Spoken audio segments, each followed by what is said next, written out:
Morning everyone. For those who don't know me, I work here. I've worked here since 2016, although you don't see me very often. I'm on a 0.3 contract, so a day and a half mostly. So this is a quantitative study, which is probably at complete odds with the dominant paradigm in Lincoln International Business School. I have done ethnographic research in the past, and people like Stephen Linstead, who Simon knows very well, has told me that's where my heart really is. But this is only quantitative study I'm going to share with you. It's with I work with past PhD students around the world, and this study came from a project I did with a guy at Beijing University of Technology, which is where I also do a couple of months work a year as well when I can travel. I haven't been able to do that, but so I do quite a lot of work with BJUT at the moment. It was funded by the National Natural Science Foundation of China, recently published in March, I think it was, of this year in Journal of Business Research. You've got so a 2 missing from that date, yeah. I've got one. You've got a 2 missing from your date. 2 decades. Oh. Living in. Once we went past 2000, they're all the same. Yeah. We all know Jethro Tull, aren't we, living in the past? Okay, so there we go. So a bit of background. If anybody does want the paper or the slides, then just email me on SJ Armstrong at Lincoln. So background to the study then.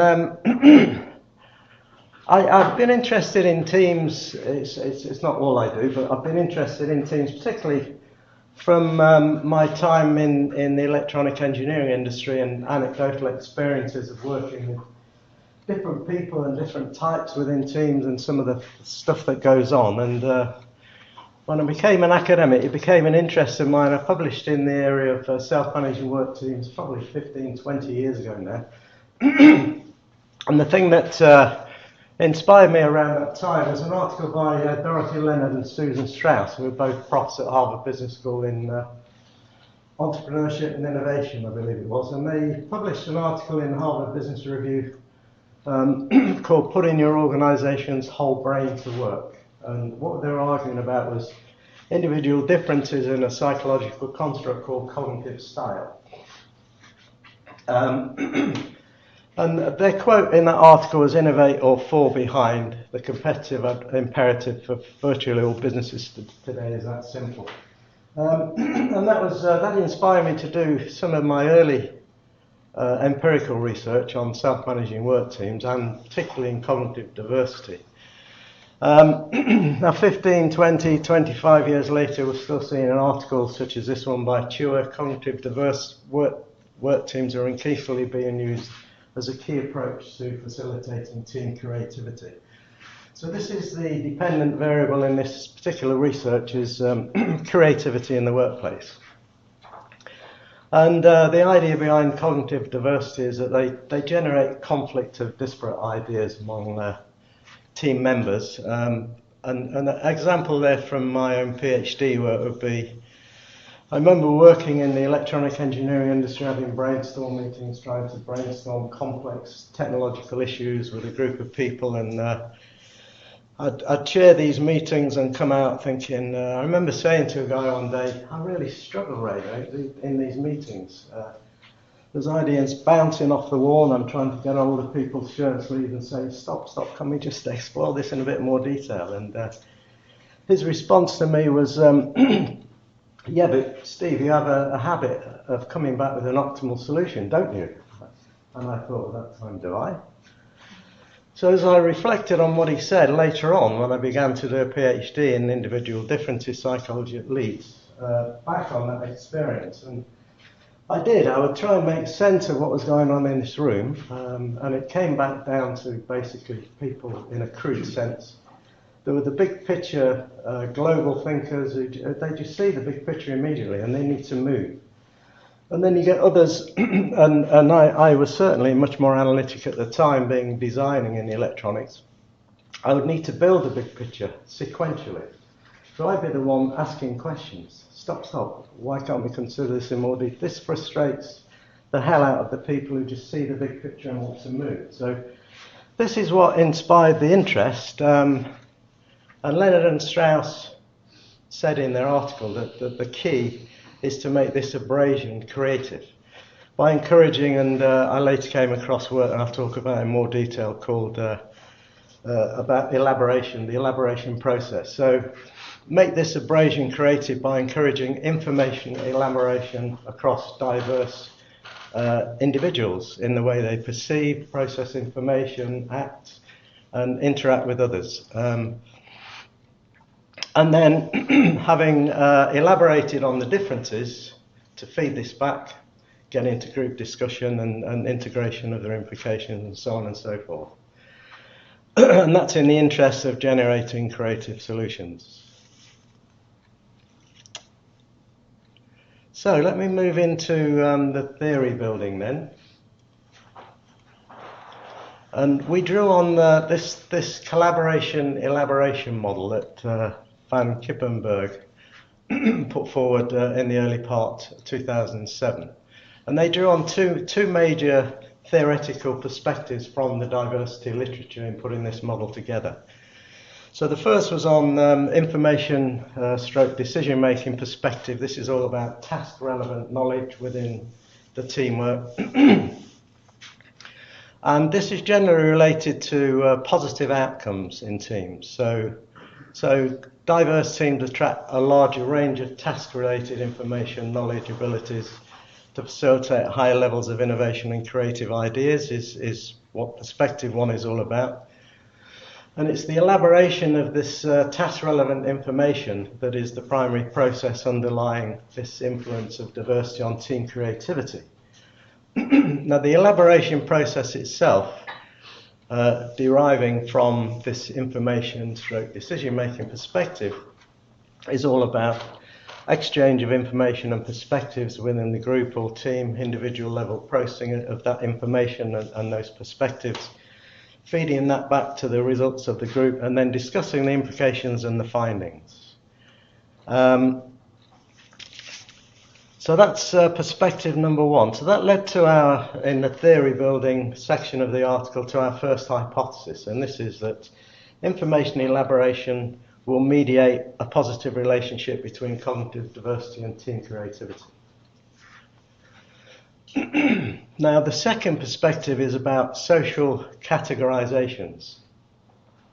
So it'd be age, gender, seniority, whatever it might be.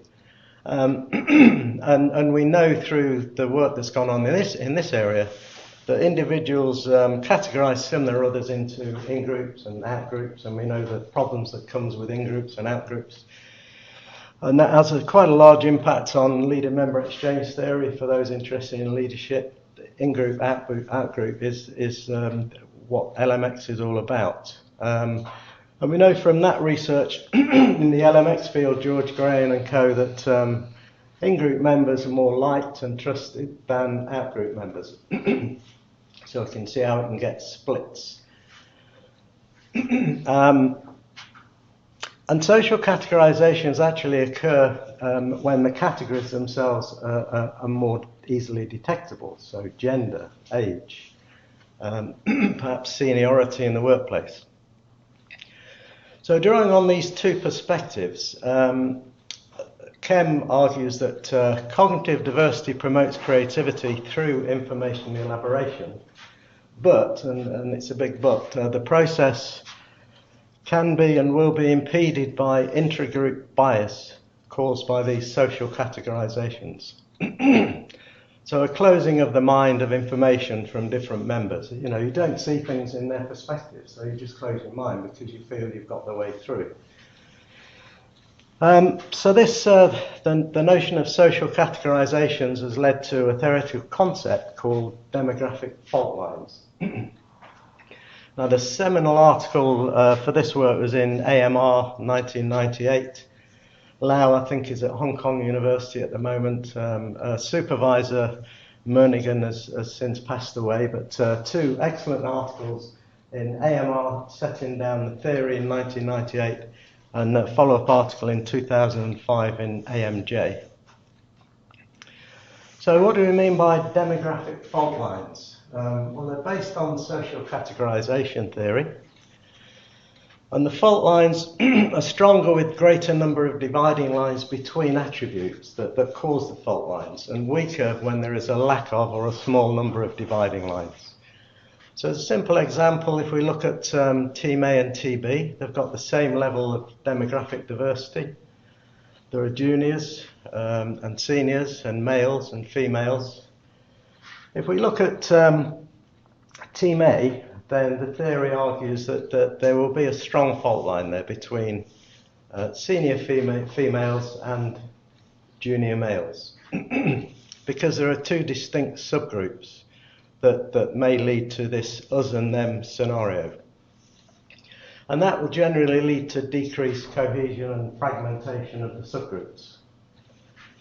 If we look at Team B, then the attributes all overlap and there is no clear subgroup boundary. So the boundary between the potential subgroups is shown with this line here.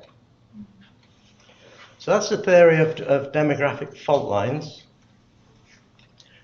So we began to theorise and argue that this would have a moderating role on the first hypotheses of the influence of cognitive diversity on team creativity through information elaboration process. So the influence of diversity on information elaboration may be reduced under conditions where demographic diversity attributes promote these social categorizations. So team members focus on cognitive information at the subgroup level, to them the in-group, rather than the whole team level, leading to diverse information being fragmented from team level into two or three or more subgroups. And this results in less interaction and strong disagreement between the subgroups, the in-group, out-group concept, resulting in misunderstanding and bias that constrains effective cognitive information exchange. So you can see where this is leading. So in contrast, weak fault lines are likely to have a more diverse information interactions with all team members. So that leads us to the second hypothesis, that team demographic fault lines moderate this relationship we postulate in hypothesis 1. So it moderates the positive relationship between cognitive diversity and information elaboration, and ultimately team creativity, such that the relationship is weaker when the fault line is stronger. We then looked at subgroup balance, and there's become a growing research interest in how this subgroup imbalance affects team performance. There's an article here, 2016 as an example. So if a team consists of two subgroups, then there will be subgroup balance when each subgroup has the same number of members.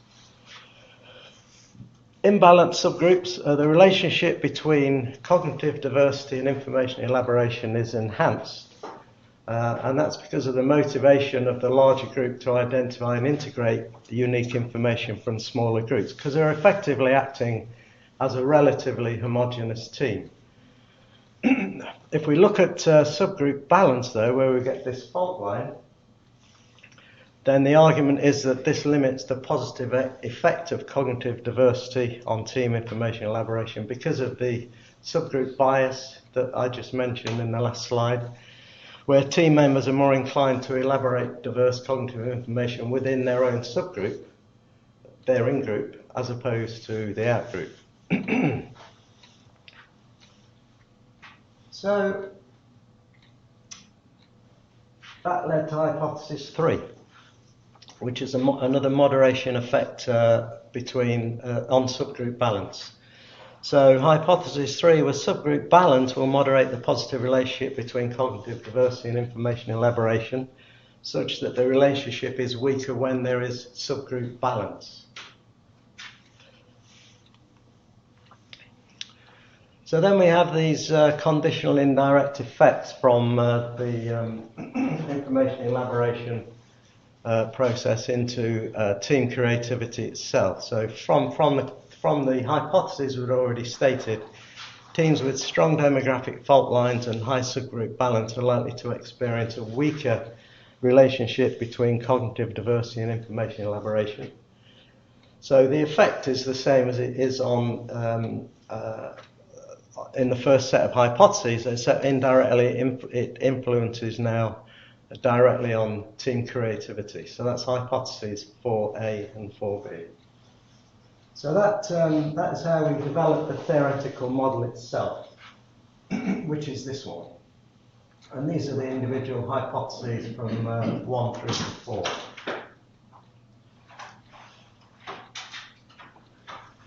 So the methods adopted then, so we 5 financial organisations in mainland China were the sites, and we got data from 453 members serving 91 different teams. To avoid this concept of common method variance, we measured the various variables at different points in time over several months.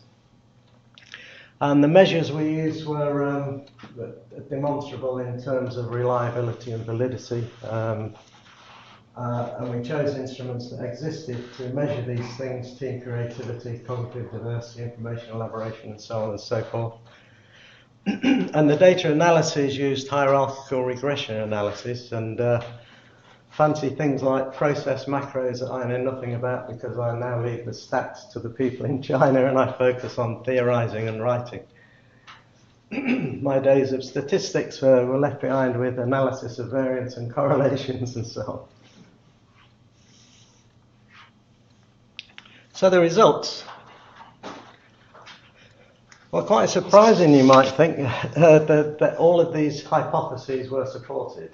We would rather argue that it was through good theory building, but they were supported in every case to lesser and greater degrees, but there was statistically significant results were found through the process. So the outcomes were consistent with the predictions, and the results did in fact demonstrate partial mediation of IE on the relationship between cognitive diversity and creativity. And the positive effect of cognitive diversity on IE, on team creativity via IE, was strengthened by both lower levels of demographic fault lines, as I said, and higher levels of subgroup imbalance. It wasn't a simple article to write. It was a very rigorous reviewing process. It probably took us getting on for 6 months from first submission to getting acceptance. So it does provide unique insights into how to facilitate these positive effects of diversity on team processes and outcomes, we would argue. Revealed that an imbalance of subgroups does in fact enhance positive effects of cognitive diversity, which have been hypothesized and theorized in the past but never tested. And the previous arguments of Van Kippenberg that IE may be considered as a core process underlying this process between diversity and creativity was confirmed. And the work we did on mediation and moderation also satisfied scholars' calls for more attention to the effects of moderation within this categorization and elaboration model. So practical implications. Fault lines as a basic structure of teams may influence the design of teams. We would argue it should. And these are some of the things that team leaders can do. And even if you can't manipulate things, there are certain things you can do. So it may not be possible to prevent these demographic in-team compositions, but we could manipulate the subgroup sizes to try and generate imbalanced subgroups. We know that has a positive impact on creativity. And then also encourage the larger majority subject groups to cooperate with these minority subgroups in order to, and then probably take charge of the process of translating this out across the organisational level. So there are limitations, as there always are. I mean, the model itself is culture-free, but I'm sure quite a lot of you will know about the huge study that was done by Dorfman et al. Over 20 years, the GLOBE project. They identified 10 major cultural clusters. So with this study, it was entirely embedded in the Confucian culture. So we would need to consider further studies across some of these other clusters. And future studies, this was based on demographic attributes, so gender and age and seniority and so on. And I think this work really ought to move down into more deeper level cognitive diversity, looking at such things as attitudes, values, personality. So that's a bit about some of the work I'm doing with the people in Beijing over in China. I think I've now published 4 or 5 articles with them, and some of this is translating over into some of the collaborative research I'm doing in the Middle East as well. So apologies to those people who come from the opposite paradigm of research, but that is our bit, and I hope you found some interest in that.